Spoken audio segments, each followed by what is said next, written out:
తో అనగా ఈసారి పిలిచాడు. మళ్ళీ దేవుడు పిలుస్తున్నప్పుడు 10వ వచనంలో అంత తర్వాత యెహోవా ప్రత్యక్షమై నిలిచి ఈ రీతిగా సమూయేలు అని పిలవగా సమూయేలు నీ దాసుడు ఆలకించుచున్నాడు ఆజ్ఞనిమ్మని పలికి. ఇప్పుడు ఎవరు గుర్తుపట్టాడు?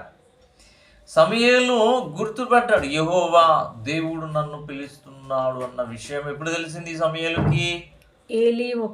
ఏలీ మాట చెప్పిన తర్వాత. అప్పటి వరకు ఎరగలే, ఎవరు పిలుస్తున్నారో ఎరగని స్థితిలో ఉన్నటువంటి బాలుడైనటువంటి సమూయేలు ఇప్పుడు తెలుసుకొని మాట్లాడుతున్నాడు. నీ దాసుడు ఆలకించుచున్నాడు ఆజ్ఞనిమ్ము అని మాట్లాడుతున్నాడు. అంతటా యెహోవా సమూయేలుతో ఇలాగు సెలవిచ్చెను, ఇశ్రాయేలులో నేను ఒక కార్యము చేయబోచున్నాను, దానిని వినువారందరి చెవులు గింగురమను. ఆ దినమున ఏలి యొక్క ఇంటి వారిని గురించి నేను చెప్పినదంతయు వారి మీదికి రప్పింతును. దాన్ని చెయ్య మొదలుపెట్టి దాన్ని ముగింతు.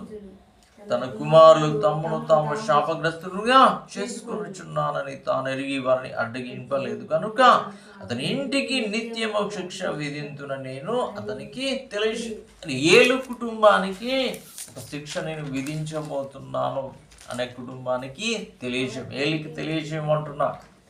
అంటే బాలుడైనటువంటి సమూయేలుకు దేవుడు ఏం చేశాడు? పని అప్పగించాడు. ఎవరికి? బాలుడైనటువంటి సమూయేలుకు దేవుడు పని అప్పగించాడు. దేవుడు అతనితో మాట్లాడుతున్నాడు. అంటే బాలుడైనటువంటి సమూయేలుకి ఇప్పుడు ఎవరితో మాట్లాడే అనుభవం ఉంది? దేవునితో మాట్లాడే అనుభవము, దేవునితో మాట్లాడే అనుభవం ఉంది. మనం ఏమనుకుంటాం?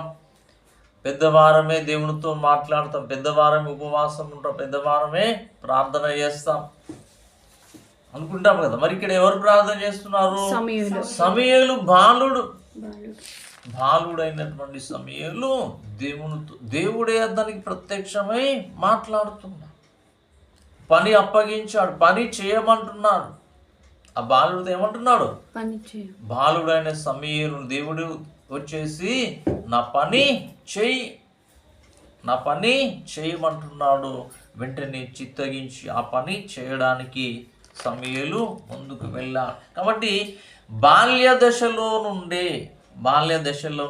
దేవుని పని చేయడానికి మనం ఏం చేయాలి? సిద్ధం కావాలి.